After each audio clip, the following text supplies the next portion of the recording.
Thank you. We will now begin with session 2 of the Economic Summit titled SOE Reforms, Now or Never. I would like to invite Mr. Suresh Shah, Director General of the State-Owned Enterprises Restructuring Unit, to share a presentation on the topic.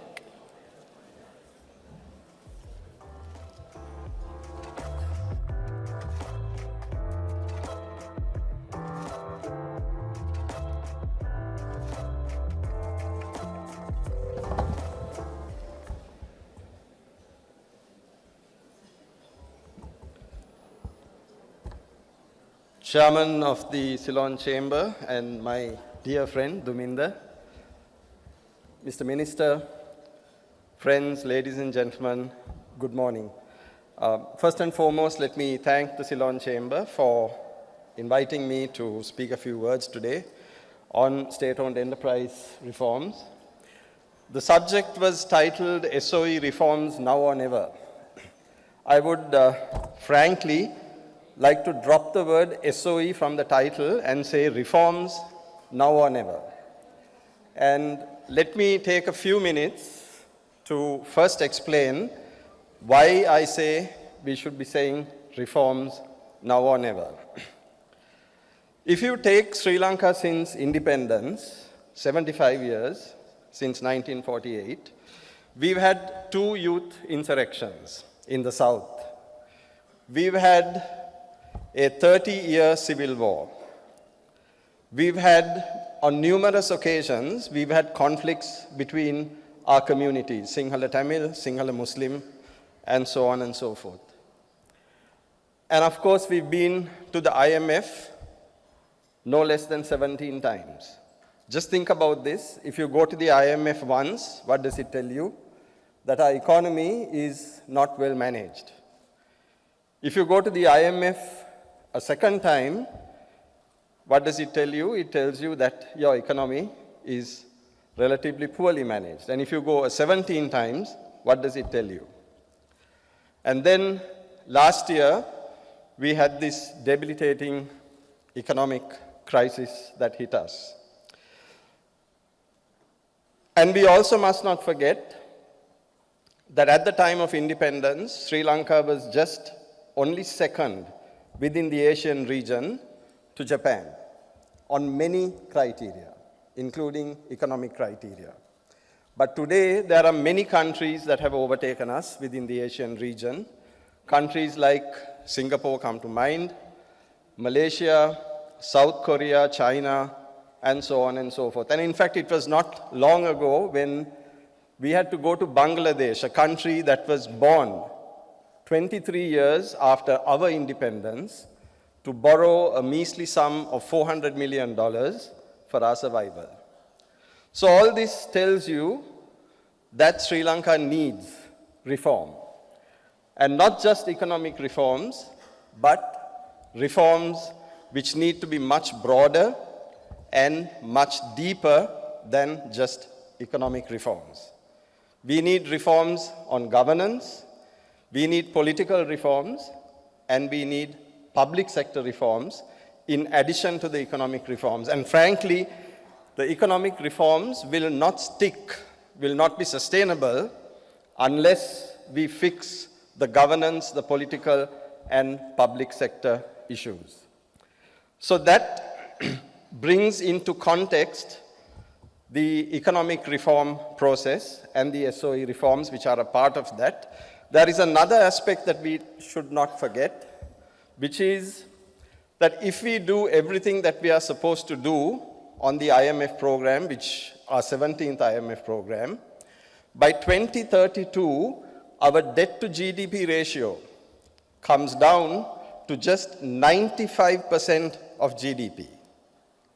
It comes down to only 95% of GDP. And what does this tell you?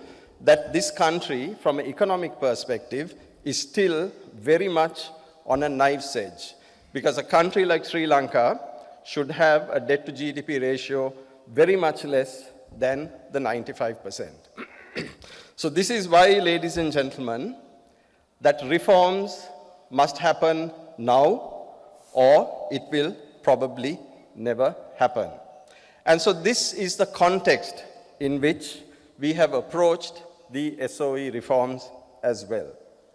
Now, the unit that I work with on the state-owned enterprise reforms deals with only the commercial enterprises. So I would like to term them, rather than use the word SOE or state-owned enterprises, I would like to call them public commercial businesses. And so I'm going to speak a little bit on what we are doing on these public commercial businesses. And they fall into three basic buckets. The first bucket is those enterprises that don't really do very much. Okay, sorry, before I come to that, let me define what a public commercial business is. It's an entity that generates revenue by selling goods and services to its customers and is also for profit. It may or may not make profits at the moment, but that's irrelevant, but they are supposed to be for profit. So when you look at these public commercial businesses, there are three types. The first type are those enterprises that don't really sell anything to anyone, but they are in existence. They may have boards, they may have 5, 6, 7, 10 people employed, but they really don't do anything very much. So these enterprises need to be liquidated, wound up. That's the easy part.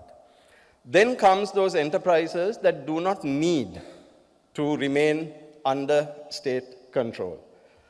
And then there are those enterprises that will need to remain under state control for the foreseeable future. So these are the three buckets. One, liquidate. Second, the enterprises that don't need to remain within state control. And thirdly, the enterprises that need to remain within state control, under state control. Now, the big question is, how do we decide which enterprises need to remain under state control and which enterprises do not need to remain under state control? Now, we have heard the story put out by a number of people, politicians, trade unionists, sometimes even religious leaders, and unfortunately even professors of economics, who say that this decision needs to be based on whether these enterprises make profits or losses. Now this, unfortunately, is a flawed argument. Whether this is being said because of a lack of understanding or whether it's miscommunication, intended miscommunication, I don't know. But I'll explain to you why this is a very fundamental fallacy. When we speak of profit-making enterprises and loss-making enterprises, the assumption here is that the government needs these enterprises to raise revenue. But we all tend to forget that government, and only government, has a very unique tool by which it can raise revenue. And that tool is called taxation. Government has the authority to impose many different types of taxes. We all know there are, in organizations, there are revenue-based taxes, there are profit-based taxes. As individuals, there are other taxes that we need to pay, both direct and indirect. So government has the authority to raise taxes in many ways, and we've seen this example in Sri Lanka. It can increase taxes when it wants, we've seen this. It can reduce taxes when it wants, we've seen that as well. So a government can raise revenue from an enterprise through the tax system, and it does not need to run a business to raise that revenue from that particular business.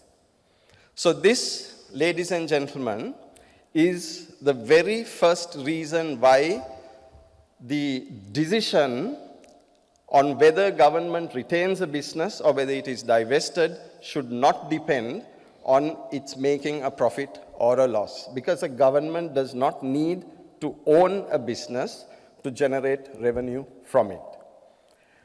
Now, the second reason is that it's in the interest of government to let go, from a purely financial perspective, to let go of these enterprises, to sell them to the private sector, rather than retain them. And I'll explain this to you through the example of Sri Lanka Telecom. SLT is a listed company, so I'm not giving any confidential information out when I say this. The only difference between a government-owned entity and a private sector entity in terms of revenue to government comes through the dividends that a government-owned entity will pay the government.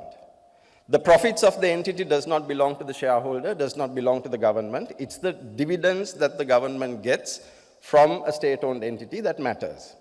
So let's take the case of Sri Lanka Telecom. Over the last 10 years, on average, the annual dividends that SLT has paid government is just under ₹1 billion. I believe the number is about 915 million per year. Some years it has been higher, some years lower, but on average it's been about 915 million rupees. So let's say it's $1 billion to make life easy. Now SLT today is listed on the stock exchange. Its market cap is 160 billion rupees. Government roughly has a 50% shareholding, slightly above 50%, but let's take 50%. So if government were to sell SLT today at its market cap, at its market value, government will earn 80 billion rupees, will get 80 billion rupees on the sale.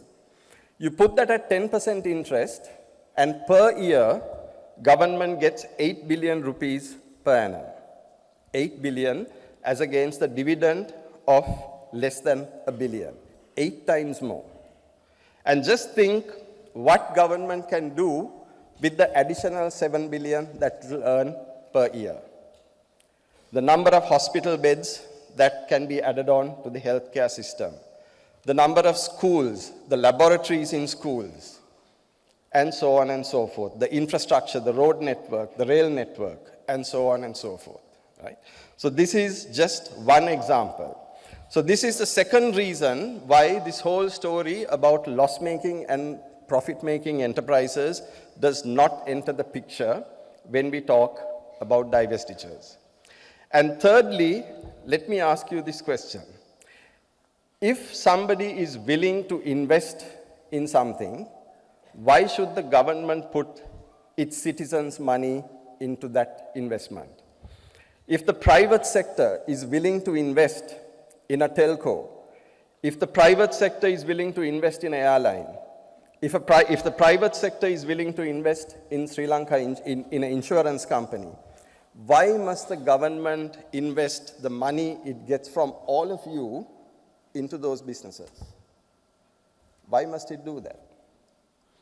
And so this is the third reason why this whole argument about profit-making and loss-making enterprises is, pardon me for using the term, pure bunkum. Right? What then is the basis on which we need to decide between state control of a public commercial enterprise and private sector control? There are three reasons.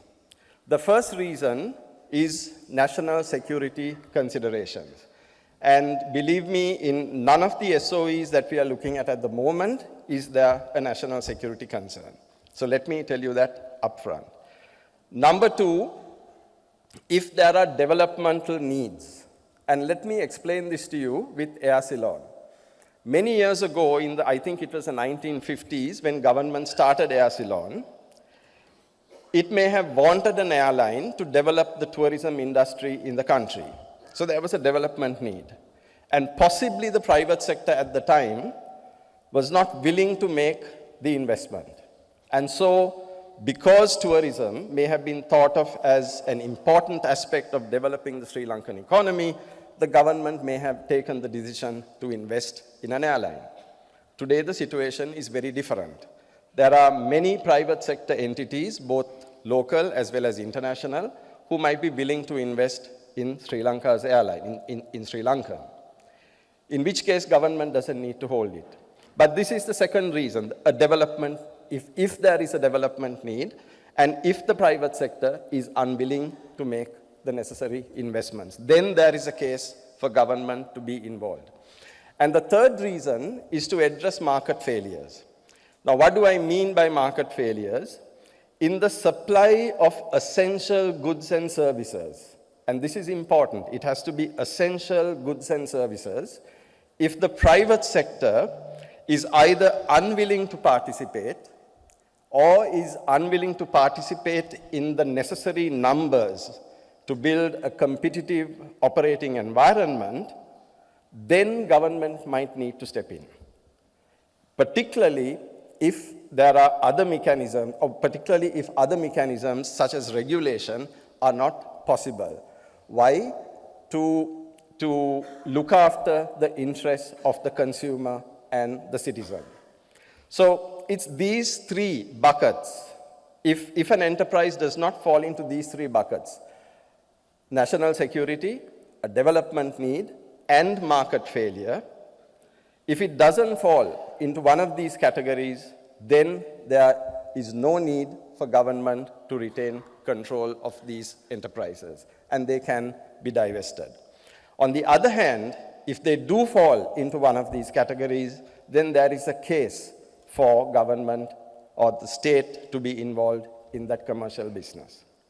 Now, with that, let me come to the whole divestiture process. As all of you are aware, there are entities that are being divested at the moment, and this is being done, this is being done through a divestiture guideline that has been approved by the Cabinet of Ministers.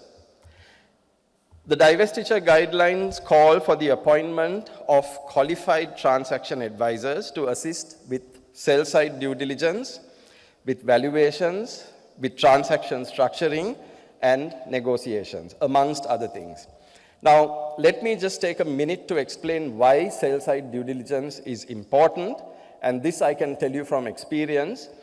In the sell-side due diligence that we've done with these enterprises that we are working on at the moment, we've found a number of issues that need to be addressed prior to a transaction being successfully concluded. So let me take again one example. In the Hyatt Hotel, for instance, we have found that there is a small block of 22 purchases of land on which part of the hotel is constructed, which the government does not own. The ownership of this 22 purchase of land is being contested. Now, we've got to resolve these issues. So like this, there are multiple issues that we are facing with multiple entities, and which is why the sell-side due diligence is very important. What we are following is a two-step process. There is firstly an EOI stage where we call for expressions of interest through the media, both local and international, allowing anyone who's interested to apply to express their interest. Then it goes into a second stage. Through the shortlisting of the EOI process, it goes into a RFP stage. And from the RFP, we will finalize who is the successful bidder. Now, when I say we, it is not the unit that I work with. Our unit is merely an implementing agency. But the evaluations, the decisions, the negotiations, the recommendations will come from two committees. One which is called a special project committee, and the second which is called a negotiating committee. Both are cabinet appointed. Both have senior civil servants. The project committee has also private sector representatives, people who understand the sector, people who understand finance, preferably legal people as well. So they are the people who actually do the evaluations. They are the people who are responsible for drafting the EOI documents, the RFP documents. They will do the evaluations of bids received, and they will make the recommendations to cabinet. The reason we've done this, we've kept the implementing agency out of evaluation, is to manage conflicts of interest, right? So it's a check and balance within the system itself. We want to make this a very transparent and a very credible process, which is why we've brought in this system where we are not responsible and we will not take any, we will not play any role in the process of evaluations. That will be done completely independently. There are a number of points at which cabinet approval is required. So the entire process commences with cabinet giving an in-principle approval to divest an entity. Then the appointment of the transaction advisors is approved by cabinet. The transaction structuring or the transaction strategy is approved by cabinet. So for example, Sri Lankan Airlines, most of you must be aware, consists of three main businesses. One is the airline itself, one is catering, the other one is ground handling. So are we selling all three together, or are we unbundling any of these components? I mean, that would be an example of the transaction strategy. That will be approved by cabinet. And of course, finally, the final decision, the terms, the conditions, who the successful bidder is, etc., will also be approved by cabinet. So this, in very brief summary, is the divestiture process that is being followed. Now, these are on the enterprises that the state does not need to control. But more importantly, what about those entities that the state will retain control over for the foreseeable future? To me, this is the more important aspect of the whole SOE reform. Why? Because like all of us know, SOEs in the past have been a serious drain on the government's budget and on government's fiscal activities. So what we've done is we've created an SOE policy. That policy has been approved at cabinet, and now we are transferring that SOE policy into a piece of legislation which hopefully will go to parliament soon and have the approval of parliament. What are the things that we are addressing here? First, let's go back as to why the SOE sector has been a drain on the economy all this time. And I attribute 5 reasons for this. First and foremost, subsidies have been parked in the state-owned enterprises or public commercial businesses. So for example, you and I, we've all enjoyed subsidized fuel for many, many years, and that subsidy has been parked in the CPC. Similarly, you and I have enjoyed subsidized power for many years. That subsidy has been parked in the CEB, and so on and so forth. So subsidies has been a main cause of the challenges faced by the SOEs. Secondly, it's inappropriate boards. Boards have not been appointed because they are capable, because they have the skills, because they have the knowledge. Instead, boards have been appointed because they are somebody's friend, father, uncle, or auntie. Right? This system needs to change. Thirdly, most of these enterprises are overstaffed. Jobs that are non-existent have been created, particularly after elections. Ministers get appointed, and ministers then appoint their supporters to these companies, to these entities. So these are overstaffed. SOE assets have been misused through the procurement system just before election time, and so on and so forth. And finally, and very critically, those subsidies that I spoke of have ultimately been passed on to the state banks, because the state banks have been called upon to fund loss-making state-owned enterprises through treasury guarantees, which fundamentally mean that those subsidies that have been given by government have finally and ultimately been parked in the state banks, because the state banks have not been paid by the SOEs concerned. And let me take an example again to tell you how this whole system has worked. Like I mentioned earlier, for many years, we've been enjoying fuel subsidies. Now, as a result of which the CPC has made losses. To recover at least some of those losses, what did the CPC do? The CPC charged a very high premium on jet fuel on every airline that came in and flew out of Sri Lanka, including Sri Lankan Airlines. 30% of Sri Lankan Airlines' operating cost is on jet fuel. So the additional premium that was charged by CPC meant that Sri Lankan Airlines made a greater loss. So now you had the CPC making a loss, you had Sri Lankan Airlines making a loss, no commercial bank would fund these entities based on their balance sheets. So these entities go to the treasury, get treasury guarantees, go to the state banks, Bank of Ceylon and People's Bank, and they get funded through the treasury guarantees, and they don't get repaid. So this is what has happened to the entire financial system involving the SOEs and the state banks. So not only has the state-owned enterprises or the public commercial businesses been a drain on the economy, but they've also put the the balance sheets of the state banks under pressure because of the system that has been in place. So these are the 5 areas that we need to address through the SOE policy and through the legislation that is being drafted at the moment. There are 2 drafts that we have got. We are working on fine-tuning that draft. It will, like I said, go to Parliament and Cabinet hopefully quickly. Now, the SOE policy itself has been based on 9 principles. I won't go into the principles one by one because of time, but it addresses these 5 issues that I mentioned. In addition, it also, I'll give you just one example of one of the things that the policy has called for.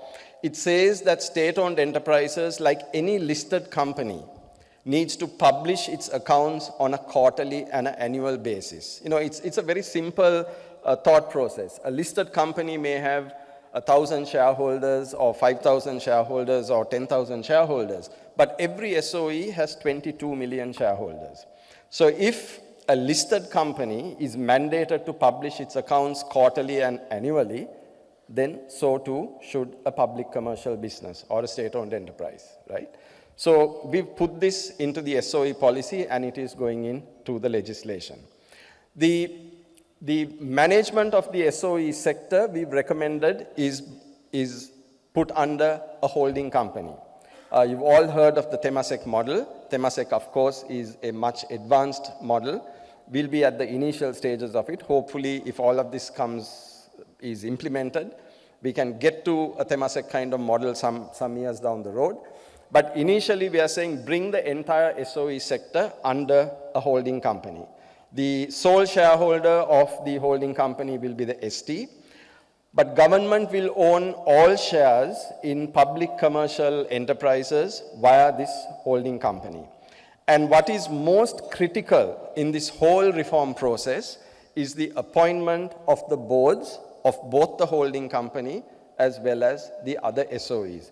And we've provided a mechanism to government to make sure that there is little or no political interference in the appointments of the boards. And we hope to include that in the legislation as well. So that the boards that will get appointed will be appointed because the people, the boards themselves will have the knowledge, the capacity, there'll be people of integrity, and very importantly, people with a conscience to run these companies. And that through this process, these companies will be well governed, efficiently managed, and will no longer be a drain on the country's finances. So this, in short, is the reform process that we are going through on the SOE sector. Now, just before I conclude, let me go back to where I started from. I said for these reforms to stick, whether they are SOE reforms or whether they are broader economic reforms, we need to have reforms in governance, we need political reforms, we need public sector reforms. There is one other very important reform that is also very much needed in Sri Lanka, and that is reforms in the private sector mindset. A lot of you can find fault with me for saying this, but I've been in the private sector for 30 years, so I believe the experience allows me to speak about this freely. I don't think, and the reason I say this is because I don't think the private sector has truly internalized the deep trouble that we are in as a country.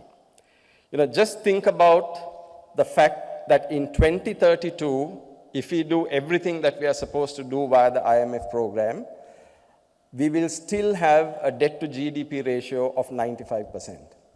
Ladies and gentlemen, we are on a knife's edge.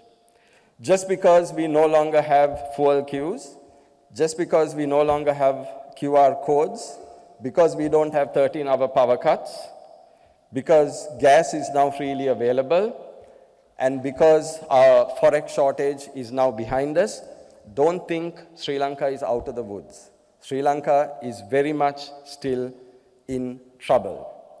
95% debt to GDP ratio is still way too high for a developing country, and the impact can come entirely from outside. It can be completely external conditions that push us over the edge.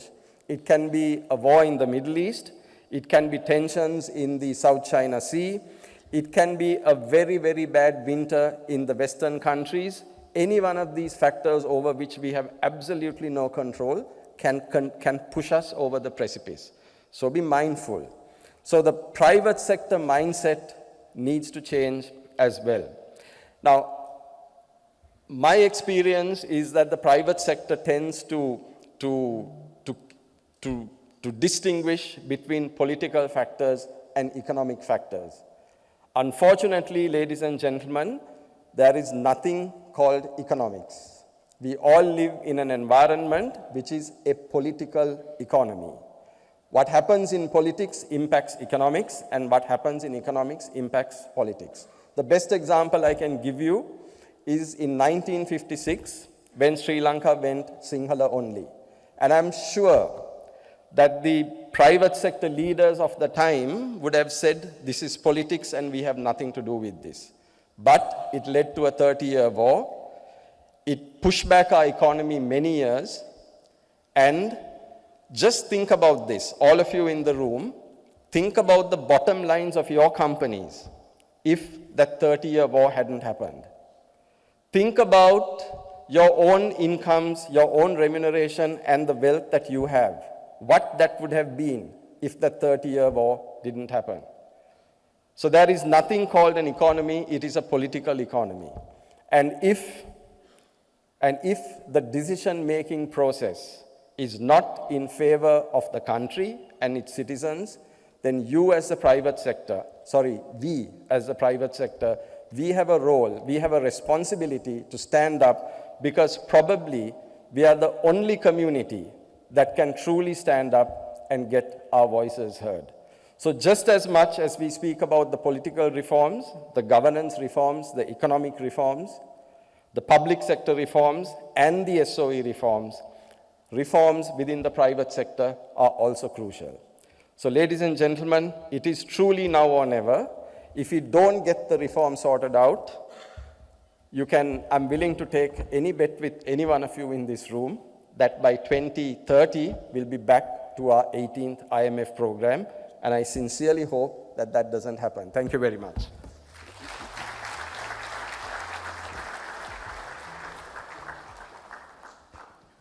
Thank you, Mr. Shah. Some very sobering thoughts indeed. Before I invite our panelists onto the stage, a reminder once again, if you have not already done so, to please scan the QR code at your table, download the Slido app. You can submit any questions you may have, and also participate in the live poll on Slido. I would now like to invite onto stage our panelists, Mr. Suresh Shah, Honorable Kanchana Wijayasekara, Minister of Power and Energy, Mr. Shan Yahampat, Advisor to the Minister of Labor and Foreign Employment, Mr. Alejandro Alvarez de la Campa, Country Manager IFC, Sri Lanka and Maldives, and Mr. Duminda Hulangamua, Chairman of the Ceylon Chamber of Commerce, joined by our moderator for the session, Mr. Dhananath Fernando, CEO, Advocata Institute. Welcome to the stage.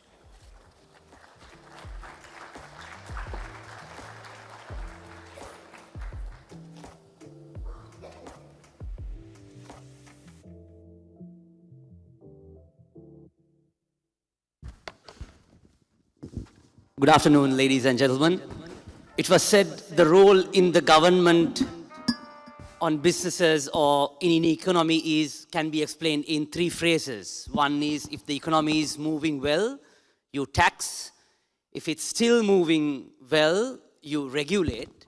If it stops, you subsidize. But when it comes to state-owned enterprises, I think we have done all three, plus when government comes to business, you have given credit, you have given special treatment, you have imposed import controls to protect those government businesses, but sadly we are still making losses. So we are going to do a deep dive and a conversation on SOE reforms now or never. In case if you are wondering why I am carrying two tabs, that is for questions. Of course, it also represents the SOEs. It looks like I own two tabs, like people think SOEs are owned by the people, but actually I don't own this tab. It is given by the organizers for your questions. So please download Slido and you can shoot questions on Slido so I can ask those questions from the panelists. Let's jump straight to the point. Minister, I would like to start from you. I would like to ask a personal question.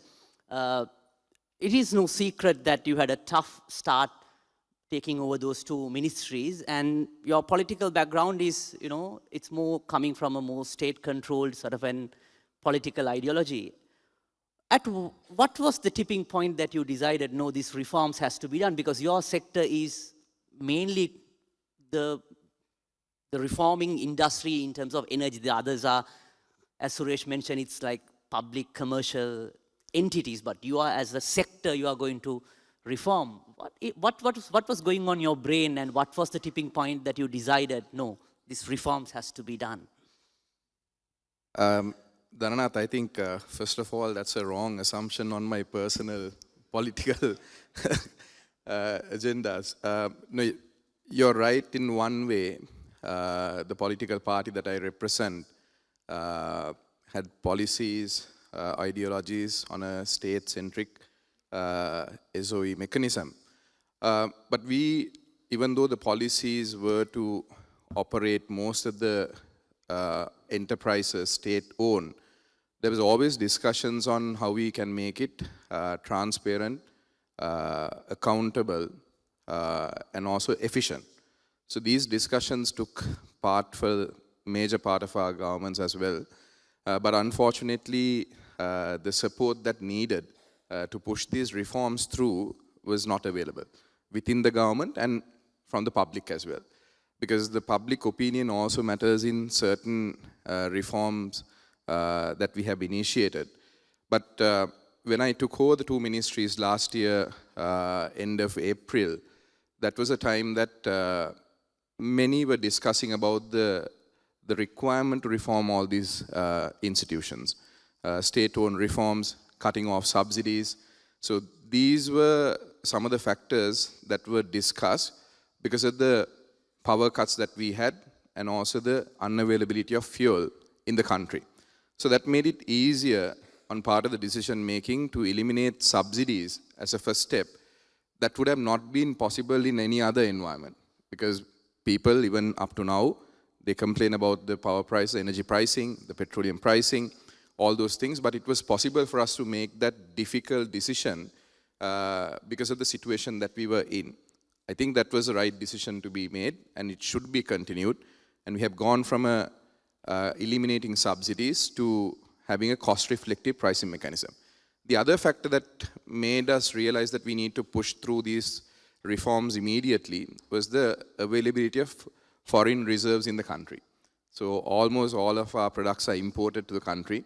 So we had to have a discussion with the central bank, the Ministry of Finance, our own banks, the state banks, to discuss how we are going to make sure that the people have an uninterrupted supply of power and also the availability of fuel. Otherwise, the whole economy would have collapsed. We saw that in the first part of last year. But now, I think what we have to do is, rather than thinking of personal agendas or political party agendas, we have to put the country's agenda at first. So there is a pathway that we have shown now, and that's the only pathway for us for the future.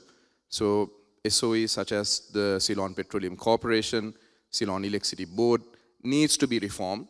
It's up to the government to decide whether it's going to be owned by the government and operated in an efficient way. You can do that as well. You can own it and operate in an efficient way. Or you can have the private participation. So we are open to both of that. We have opened up some of the regulations, the legal framework.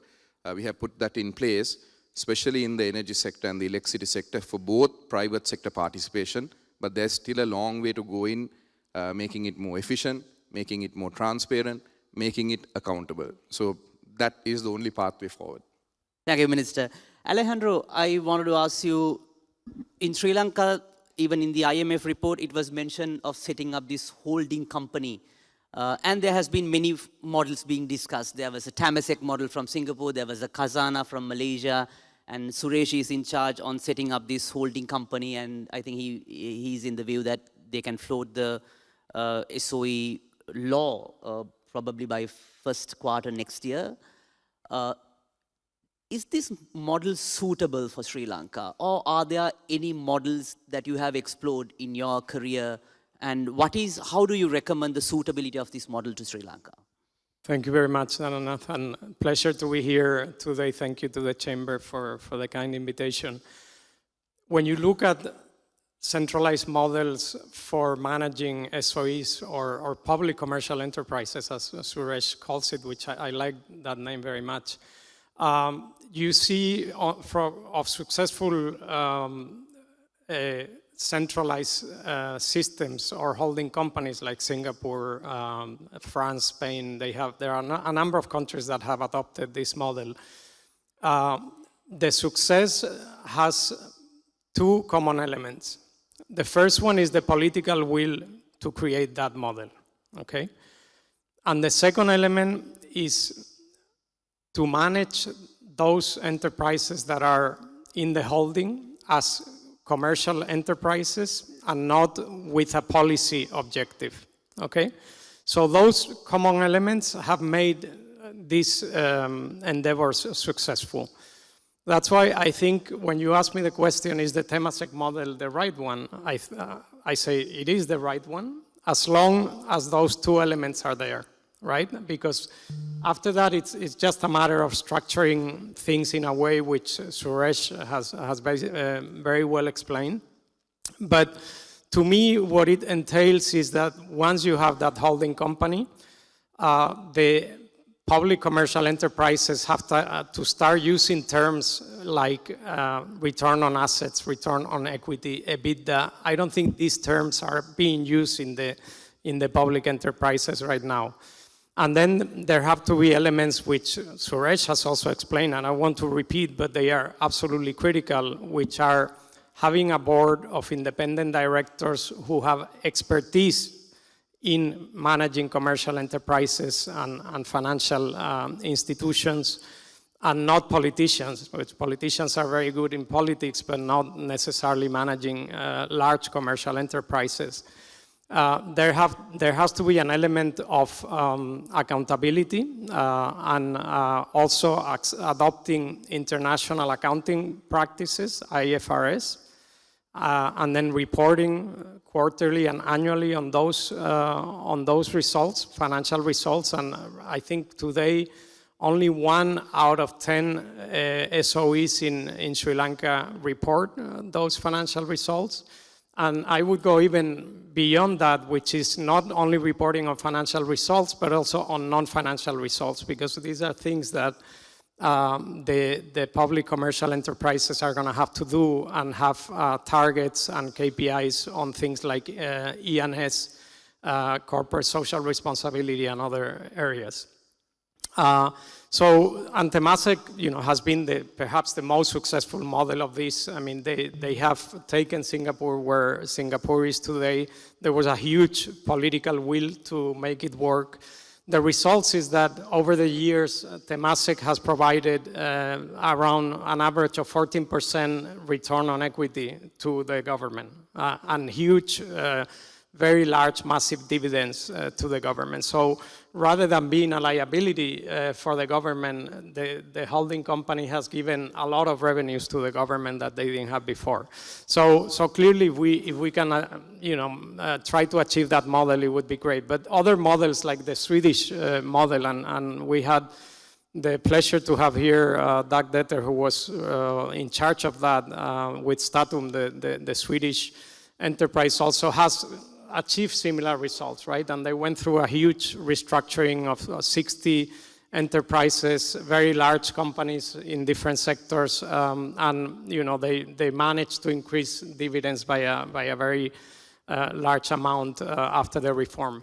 And I want to conclude with one thought, which is that Suresh has explained very well, when there will be divestments from public companies and all.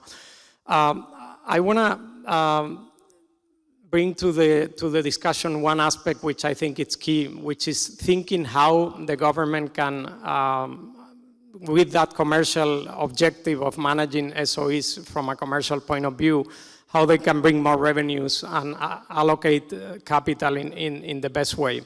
And one example that I want to bring of very successful management of public assets is when you try to monetize that asset through private sector operations. And so there will be a number of those strategic assets, Suresh, that you have described, that for either security reasons or development or market failure, they will remain in the state, but that doesn't mean that they have to manage them directly. You can very well think of a system where you provide a concession to a private sector operator to manage the asset without giving the ownership of the asset to anyone. The ownership will continue to be the government's ownership, but a private sector operator will manage it. And I'll give an example of an airport, so Bandaranaike Airport, where the president was mentioning yesterday how you need to increase tourism is critical for Sri Lanka, and you need to increase the number of tourists, to 2 million and 2.5 and eventually to 6 million.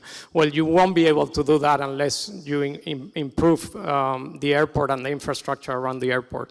So we've seen many cases of airports being concession to private sector operators, and IFC has actually done quite a few of those.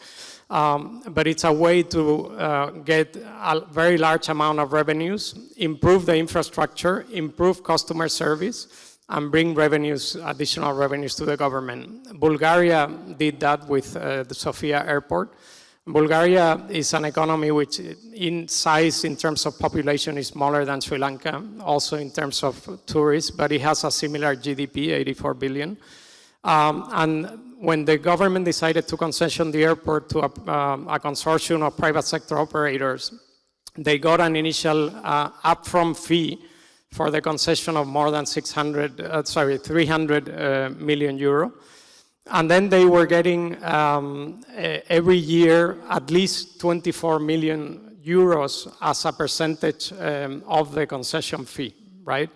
So imagine that compared to what they had before. Of course, the number of tourists increased, the services increased, etc. So I think Sri Lanka has an opportunity to start looking at those assets, and it's a very low-hanging fruit that you could act on right now. Thanks. Thanks, Alejandro. Now I would like to move to Sean. Sean, what's the connection? You are leading the labor reforms. What's the connection of the labor reforms and the SOE reforms? I saw your minister has mentioned to attract investors, we need to have a more flexible labor code. What's the connection between the two? Thank you, Dhannath. I don't think I should tell the audience how old our labor laws are. They're century old, very complicated. No investor in the right mind would invest in our country. There are certain pieces of legislation that are scary in their mind. So without going there, to focus on our discussion today, there are three contributions that the labor reforms are planning to do. Number one, if you look at these three different baskets of public commercial entities that Suresh was talking about, can be again divided into two.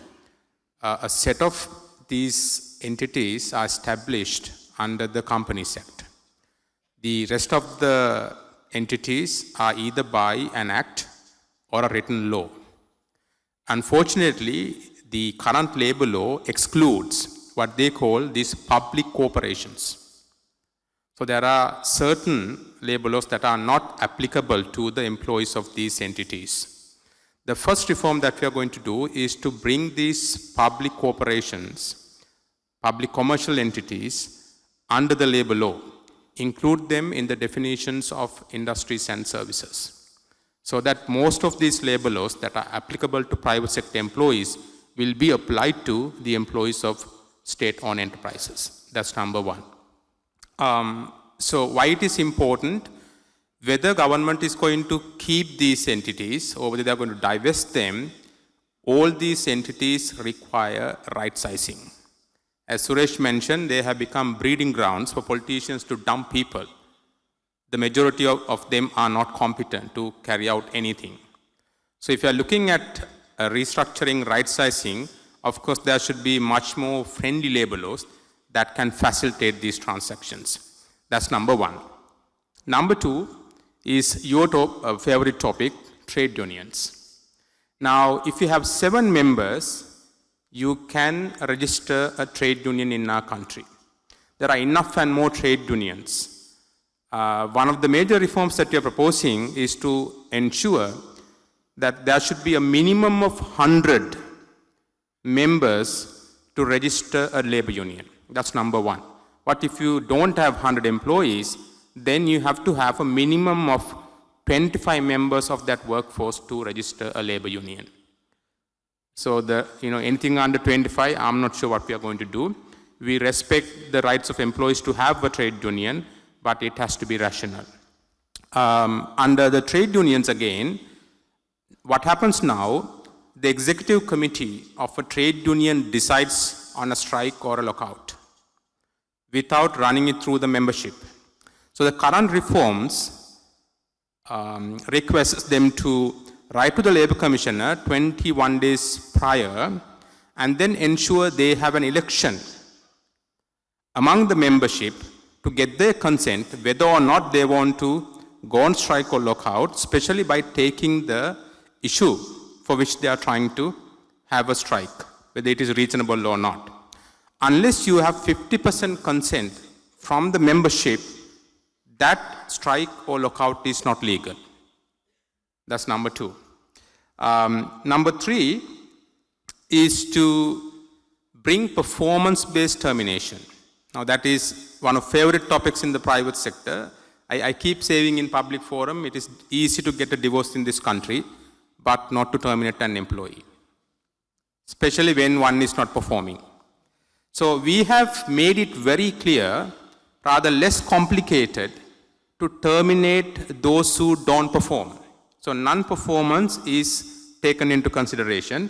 So I'm sure when there are these state-owned enterprises, you can apply that as well to see whether people perform or not. And we are also going to introduce what we call workplace rules, which are unique to certain industries, and communicate them with employees, include that in their job contracts, and ensure your employees adhere to them. Now there's something called unfair labor practices by companies, by organizations, by entrepreneurs, against which trade unions and employees can go to courts and take legal actions. The same will be applied to trade unions. If trade unions practice anything unfair with regard to the operations of any business, the boards, shareholders, anyone can take legal actions against these trade unions. So it is again a level playing field for both parties. So those are the 3 major contributions that I can think of. The rest, of course, when we have time, I'll talk about other progressive reforms that we have proposed. Thank you, Shan. Thank you very much. Duminda, I would like to move to you next. While we talk about privatization, state-owned enterprises, there has always been also complaints on the role of the private sector. And one, often example which is quoted is on the plantation sector. Why the investment hasn't been done by the private sector on the plantations, and the role of the private sector on these SOE reforms, since Vish is not feeling well actually, since he has a stake on plantation, you can speak on his behalf. I will give the liberty. But how do we make sure that the private sector is responsible, and what's their role in the state-owned enterprises reform process? Yeah, so actually I was thinking after having performed yesterday evening, this morning I can listen to the sessions. But unfortunately, Vish was down with the flu, so I had to step in. And I think coincidentally also it helps him because you are asking a question on plantations, and he's also from the plantation, so he wouldn't have been to ask this question that you're answering. If you ask me about general, the privatizations or the peopleization, whatever you call them from the beginning, This whole process started way back in 1991 when President Premadasa was the president. And at that time, we had the first phase of privatization that took place, starting with Ceylon Oxygen, Lanka Milk Foods, Distilleries Corporation, Leather Corporation. These were all state-run commercial establishments. And that is the first phase of privatization that took place. And I think, by and large, those institutions have been successful. I can't recollect or record a failure of those institutions on the private sector. Whether they could have invested more than what they did, whether they have brought more efficiency, more profitability is a different question. But I think, by and large, the four institutions I mentioned and the commercial establishments that were private at that time, I think, have run fairly well from the last 30, 40 years. I'll come to the plantations subsequently. The next phase of privatization took place in '96 when President Chandrika Bandaranaike was the president. And under that, we had the Lanka Gas Company, which was bought by Shell. And I thought that was a good privatization at that time. It was a good investment that came. But unfortunately, due to government regulations, price controls, and Consumer Affairs Authority, they were unable to be competitive in the market. And they ran as much as possible, and they ran out of patience. And I think they had to divest the investment. So that was not a successful privatization, a good name the country got, but due to government policy, they couldn't survive. Of course, the most successful at that time of the privatization was the Sri Lanka Telecom, which was the government-owned corporation. And I don't think I need to say the success that privatization made to this country. I mean, where we had to wait for months to get a telephone line those days, be able to get it in a day or two, and now it has become a very competitive corporation or a company. Of course, subject to what Suresh said, there's still space for further relaxation, but it became successful as a result of the privatization. So the third phase of that came in 2001 or 2 under Prime Minister Ranil Wickremesinghe's government at that time, where the Sri Lanka Insurance Corporation, LMF, were privatized. But unfortunately, they were both subject to court cases, and one got reversed. So I think if you take the history of privatization, Dharanath, it has been successful. I don't think it has done anything harmful. Those companies are reinvested. They have done better and more efficiently. And also, I think they have paid more taxes as a result of their profits. The same argument Suresh mentioned. Because they were run privately, they made more profits, and they paid taxes to government.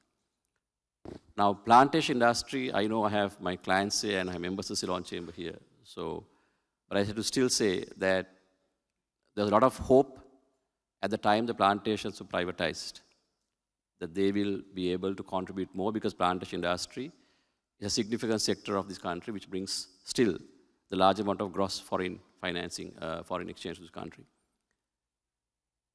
But I think barring a few companies, whether others have really taken this to the next level, I don't know. It's questionable. If you look at the crop production that Sri Lanka has in 1992, when the plantations were privatized, to today, whether the crop has gone up is a question. I don't think the crop has gone up significantly. It may have been less than what we had, because the replanting has not taken place. The replanting requires a lot of money and cash. But that was the objective of the privatization program. So as an industry, that is the only industry that was private. Others were all institutions that were private. But the industry what was privatized first was the plantation industry. And I don't think we have borne the fruits of the privatization program. Because if you look at even today, some of the companies that were private, some of the plantations in the Mathile district, which I come from, are still abandoned. The tea estate that's next to my house in '91, which was giving a fairly good crop until an estate. I remember it was a nice lush green plantation, but 30 years later, it's just jungle. So replanting has not taken place. I don't think money has gone in. So that, I think, has not been as successful as other privatizations, in my view. But subsequent to that, there has not been, for the last 20 years, a dry run of not having any privatization after 2003 or 4. Only now we have started the SO reforms, and I hope Suresh's program and the government's program is successful. And what Minister Vijay Sekhar has started is a very bold step, will be successful. As an industry, that is the first time that I've seen after '91. So taking that to answer your question, I think private sector has been responsible wherever they have taken it and done it, except the plant industry, I think. So that's my answer to you. I hope I answered your question. Thank you, Duminder. Suresh, I would like to pivot to you next. SOE reforms have been a discussion, and there have been many attempts. There have been many institutes set up for SOE reforms. There was PERC and multiple institutes. What's the difference with this time under your unit, state-owned enterprises, restructuring unit? What are you doing differently from what others have done before? Dhananath, frankly, if you look at what PERC tried to do, for example, versus what we are doing now, I would think the only additional thing that we are doing is we are looking at these enterprises that would need to remain under state control, and we are drafting a policy around that, getting the legislation done. Sorry, looking at this whole holding company structure, the way boards are appointed, etc. But so that's an aspect probably the other programs didn't look at, because I think they were focused more in terms of privatization and divestitures. We are looking at it more from a SOE reform perspective, right? Where divestiture is only a part of that whole process. So I think that's the major difference. But in terms of sustainability of the program, frankly, I think PERC, for example, did a really good job. They had very good people inside PERC, and I think they were tremendously committed to getting the work done. It was not the sustainability of the program then didn't depend so much on PERC as an institution, but it depended more around the political environment in which they were operating. So to that extent, whether there is a major difference, I really don't know, because when you listen to, when you hear some of the utterances at the political level on SOE reform, sometimes you tend to wonder whether 1 year down the road whether these efforts will be sustainable or not. I mean, we really don't know. So, which is why, when I wound up by saying that the private sector also needs to change its own mindset. I think the private sector is one of the key elements that needs to protect the whole reform process. And not just SOE reforms, but generally reforms in general. And if, for instance, private sector plays that role, then I think these efforts will be sustainable. And it's not just the private sector. I think we need to get other civil society institutions involved as well. So we need to create this kind of, to use a term, I mean, I can't find a better term for it. If we have that defense mechanism to protect the whole reform process, be it SOE reforms or other economic reforms, then I think as a country we stand a chance. If we don't build that defense mechanism, then we'll be back to, there is nothing to say that our future will be any different from our history. Thank you, Suresh. Again, a quick reminder that you can shoot questions on the Slido platform. I think there are QR codes on your tables, so make sure that you shoot your questions on the Slido platform. Minister, I would like to move to you next. I think there are quite a few questions coming from the Slido platform itself. Two main questions, I will club it together. One is, what are the plans for CEB reforms? And I think private sector is expecting an update on the energy sector reform. And also, since an election year is coming next year, what are the processes in place to sustain these reforms, even in case, we hope that you will stay in the ministry, but in case, in a political uncertainty, what are the measures that you have taken to sustain these reform waves, especially in the energy sector? Dhananath, first of all, in terms of CEB reforms, we've been discussing these reforms for decades now.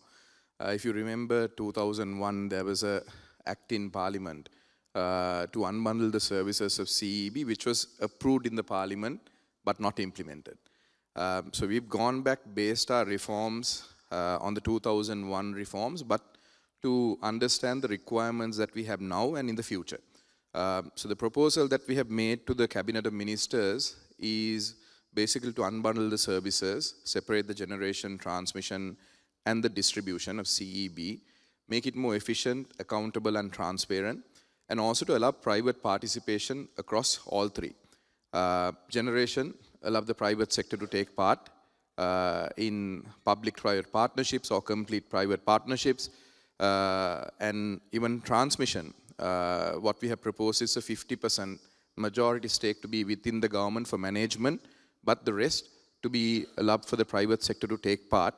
But the only component that will be owned 100% by the government will be the hydro generation complexes, because it's not just for CEB requirements, it's for our drinking water, agricultural needs, irrigational needs, so we need to keep a certain sort of authority on that for energy security and other security aspects as well.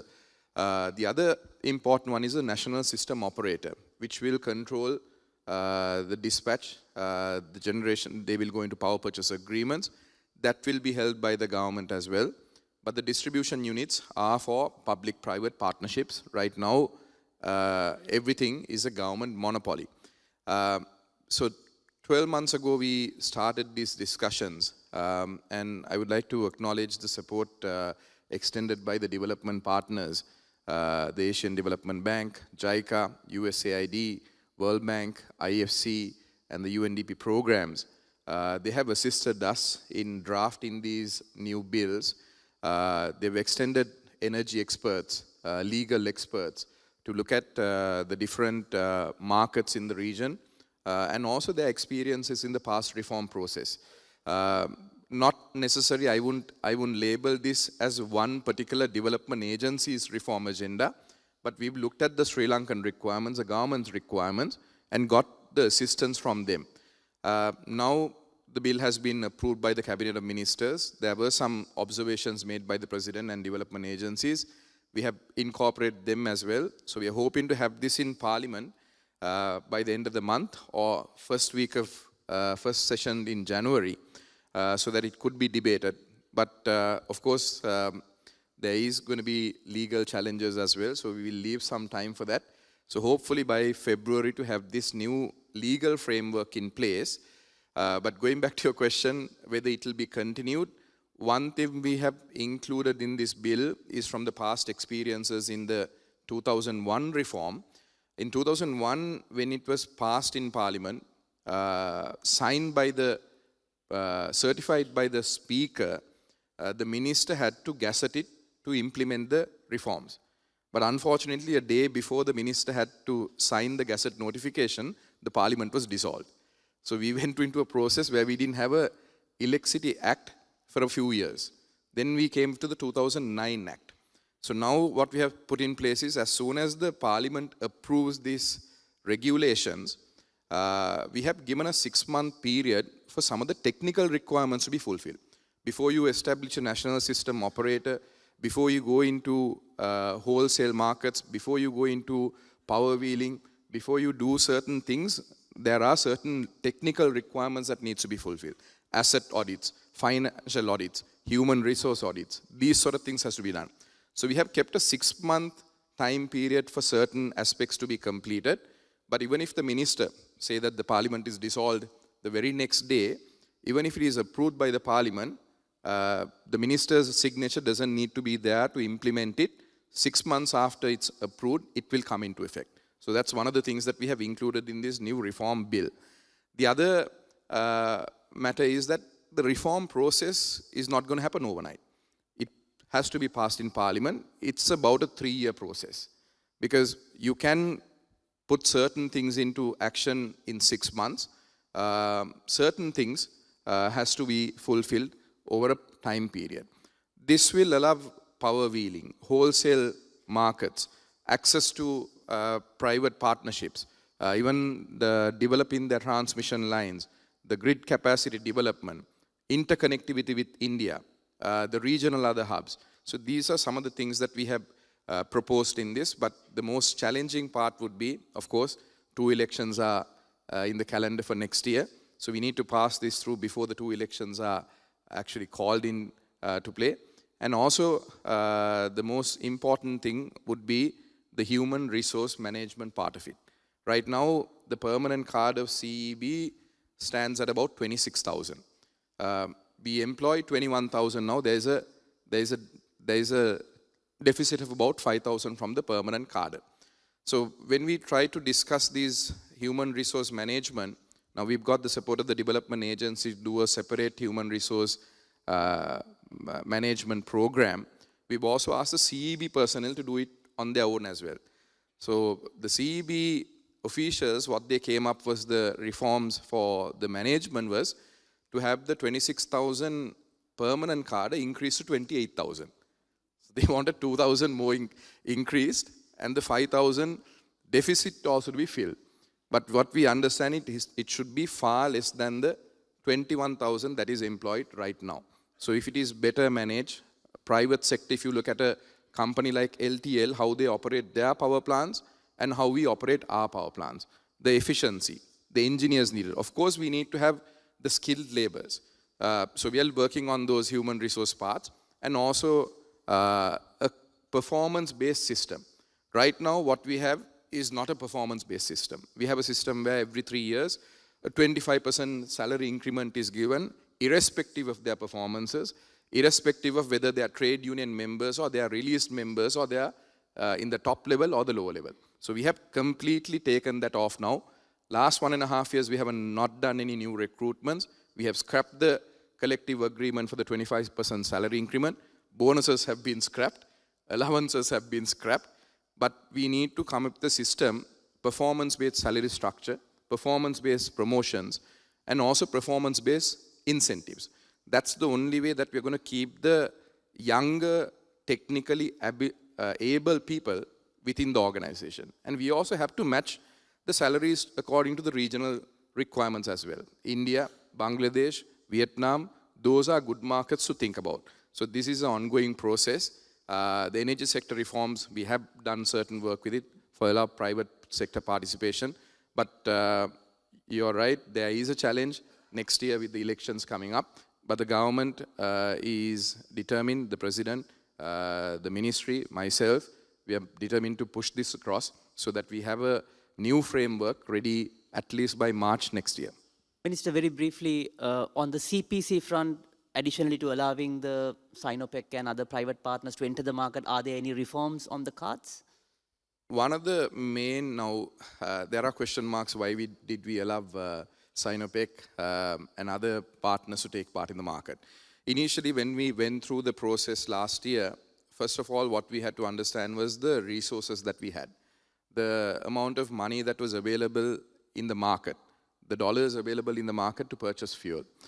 So our initial thought was that even though we go into a cost-reflective tariff mechanism, the past obligations of CPC doesn't make it viable for us to have the full requirement of fuel secured for the country.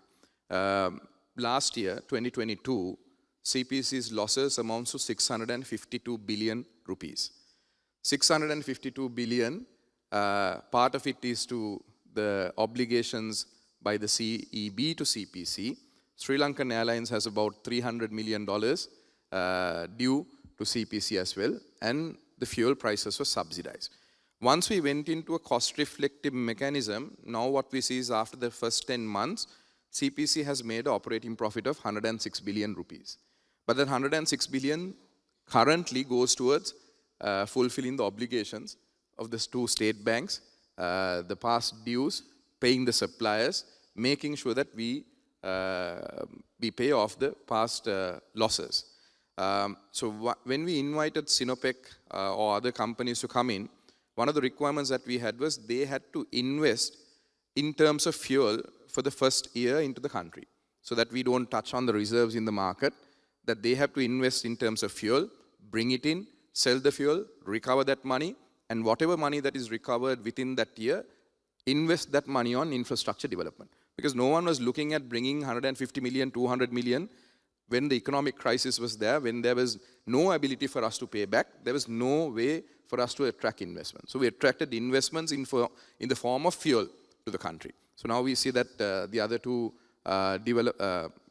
operators are also willing to take part in this model. But going forward, we also want to restructure the CPC in terms of the permanent card that's available, make more services outsource services, make some of the services digitalized. Actually, we are looking at all the services to be digitalized, the platform to digitalize, even the procurement system to be digitalized. So these sort of things are ongoing, and we have made some of the adjustments in the legal framework.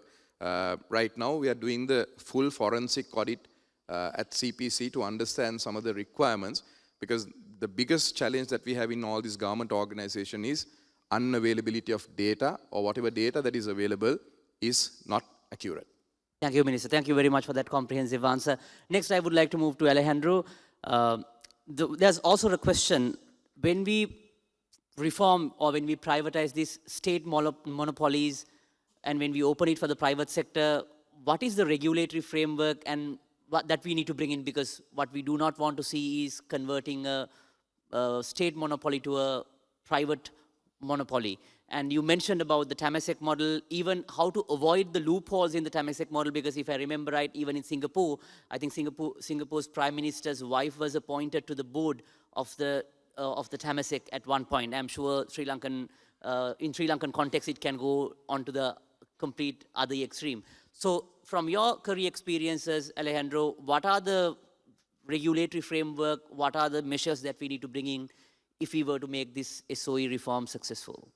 Thank you very much. This is an absolutely critical point that needs to be taken into account when going through the SOE reform process, especially to avoid mistakes of the past that we all know, because we have seen, especially in the wave of privatizations that took place in the 1990s, the Russian post-Soviet era, where a lot of the strategic assets ended up in private hands as monopolies, and are part of the set of oligarchs that still exist. In Latin America, there was a big wave of privatizations as well.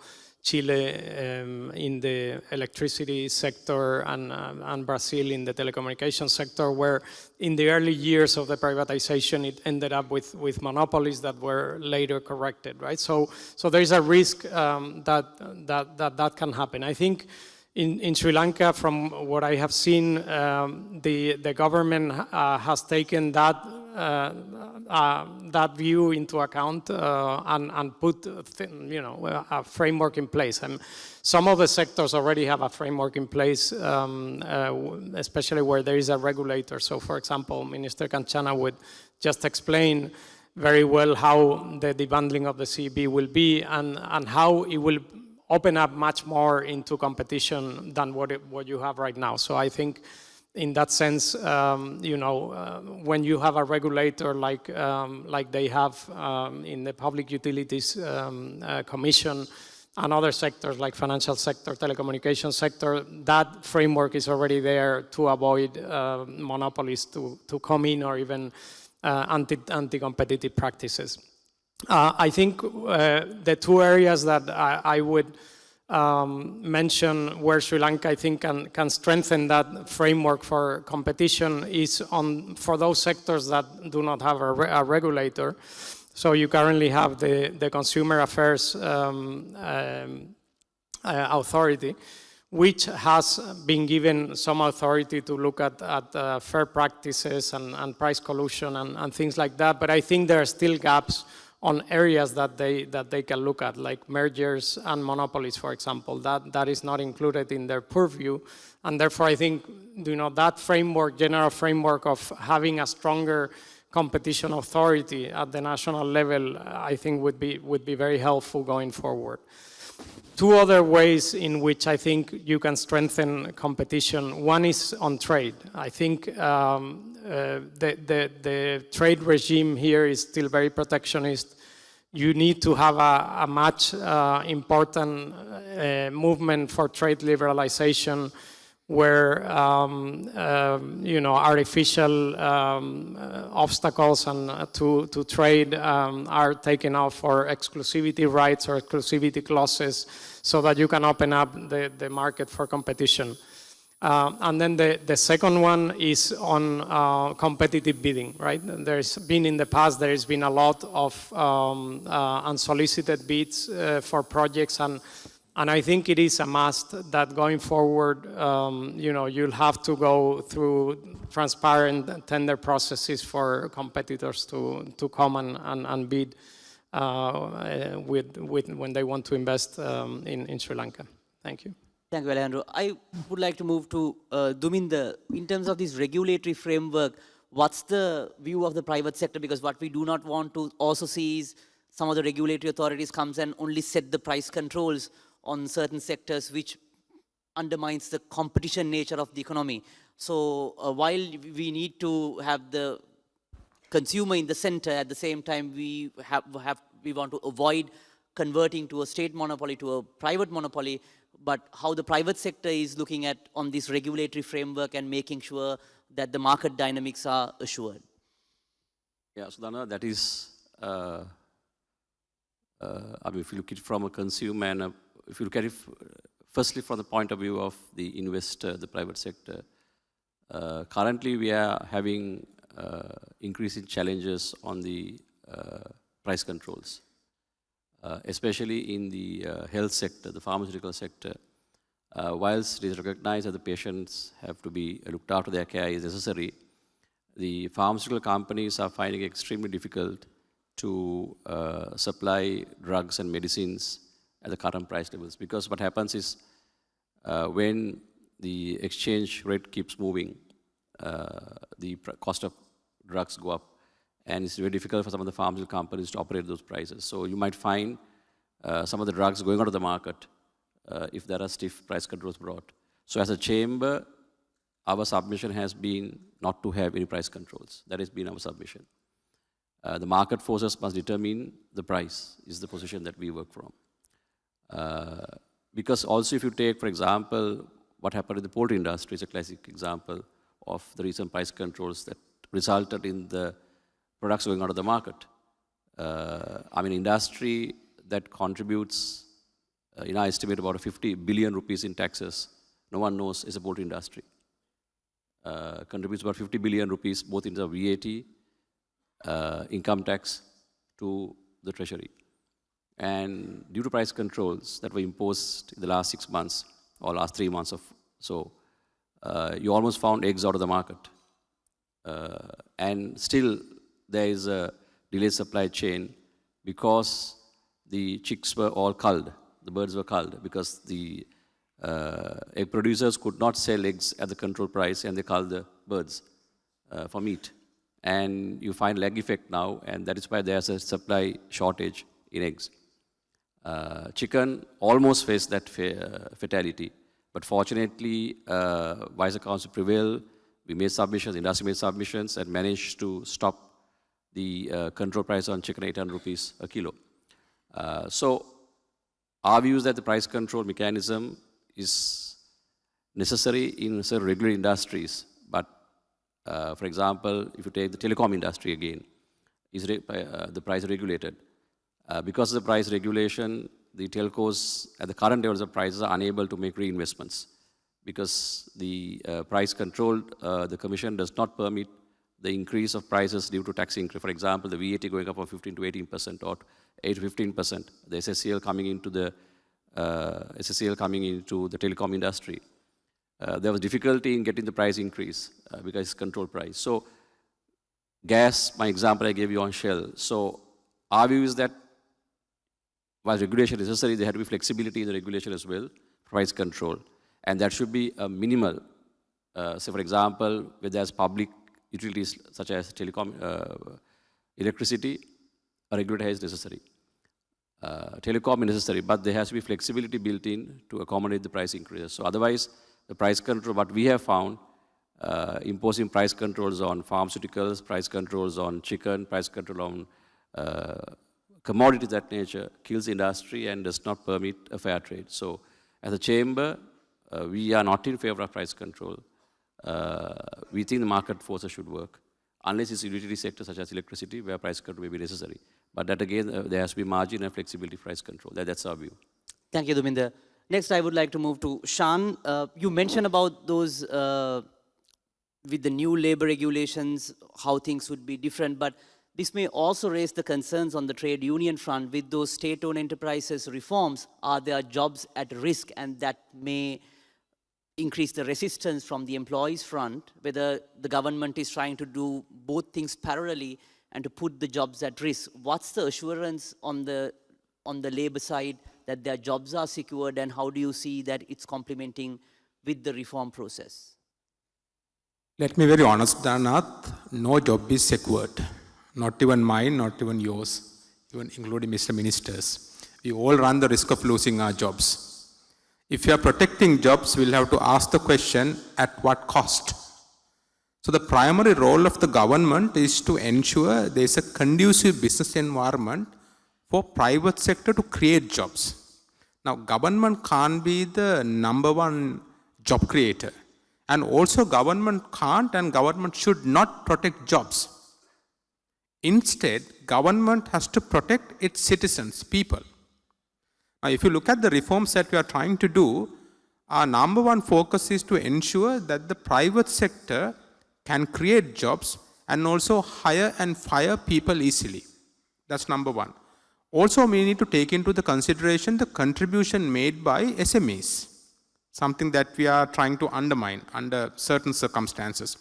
And also, while promoting foreign direct investments into the country, we also have to have a mechanism to protect local industries to some extent. Now, these things we have taken into our consideration and trying to help private sector. Private sector is the best hope that we have at the moment, so that they can take the leadership and they can take the country forward. Now, coming back to government protecting people, there should be a comprehensive social protection mechanism in place. Now, unfortunately, our constitution does not explicitly express the right to life. It doesn't talk about social protection. Now, we have looked at certain countries, including Indonesia. The constitution says every individual has a right to protect life and also right to social protection. So in this context, government is in the process of putting up a social security mechanism as far as jobs are concerned. So we are looking at an unemployment insurance which has to be contributory. Till this is implemented, the existing compensation formula will be active. At the moment, we are doing an actuarial study with ILO to understand as to how the contribution should be.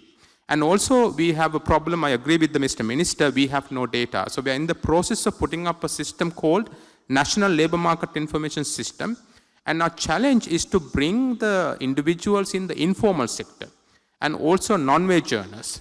So we are trying to put up a licensing or practitioner licensing mechanism to get these informal sector individuals to make a contribution so that, their job losses and whatnot can be easily taken care of through this unemployment insurance.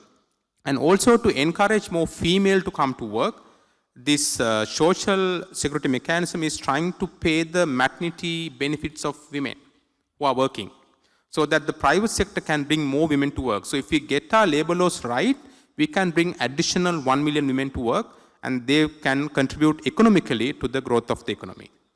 Thank you, Sean.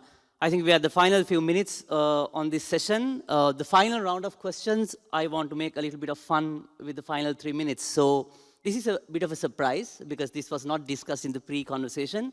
So I will ask a question based on a scenario. You have to answer that in one sentence. I hope it's clear, just one sentence. I would like to start with Suresh. Suresh, you have been saying that all the bids for these SOEs under your purview would be on a competitive basis. No unsolicited proposals will be allowed. Let's take the example of Sri Lankan Airlines. You evaluate the bids and you do your final recommendation to the cabinet. And the president calls and says, okay, there's another bid unsolicited, which is a better offer than what you have recommended. But it has come on an unsolicited proposal. But the deal is better than what has been recommended through the competitive process. In one sentence, what would you tell the president?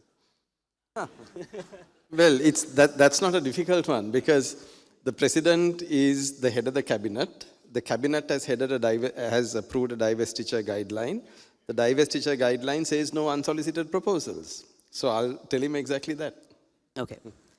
Next, Alejandro, let's say the newly elected president from Argentina calls you and asks that he's aware that Sri Lanka is going through a state-owned enterprises reform process. If you were to advise him on one thing that the Sri Lanka has done right on this SOE reform process, what that it would be? So I would tell Milei, Sri Lanka has done a reform of SOEs based on commercial priorities for SOEs and with commercial structures, and not based on public policies. I think that would resonate with him very well. Thank you. Next, I would move to Shan. Let's say you have been appointed on one of those private companies who is an investor, potential investor for one of the restructuring SOEs. And the trade unions comes to you and says that we are agreeing with the reform process, but we want the jobs to be assured of the trade union members and their officials. But the investor is on a VRS scheme that because he has to cut down the cadre if the operation to be sustained. But the trade union says that no, that cannot be done if that in that case, that reforms cannot move forward. But we are in agreement, but the jobs has to be assured. What would be your first negotiation line with the trade unions? First one, I'll let the business and the revenue model of the organization to decide on the number of people and the kind of people that are required. Number two, if they are not agreeable, the reforms has very powerful unilateral termination clause. In the event of right sizing, if they're going through a crisis, if there are certain circumstances where right sizing has to be done, it has to be done. So if it is required, it is required. That's the answer. Thank you. Next, I will move to Duminder. Let's assume the next government, we don't know who it is, they will appoint, I'm sorry, Suresh, they will secure SROE unit and they will appoint a new committee because they are not happy. They say, okay, you are, the Suresh's committee is transforming the profit-making ones as well, but we want a different model. And you will be appointed as the chair. That they want to consider the loss-making ones and non-controversial ones to be the scope on reforming. And that's the first thing that they said. And what would you tell the president? You mean a new president? The new president. We don't know who it is. No, if that happens, our position will be that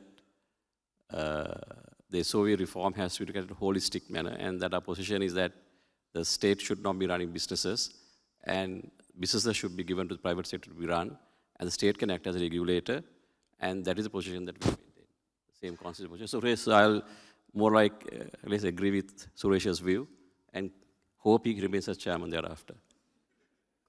Thank you. Minister, the final question for you. Let's assume the next government will also appoint you as the Power and Energy Minister, but with one condition. They wanted to reverse the transformation process, provided that you will be appointed again as the Power and Energy Minister.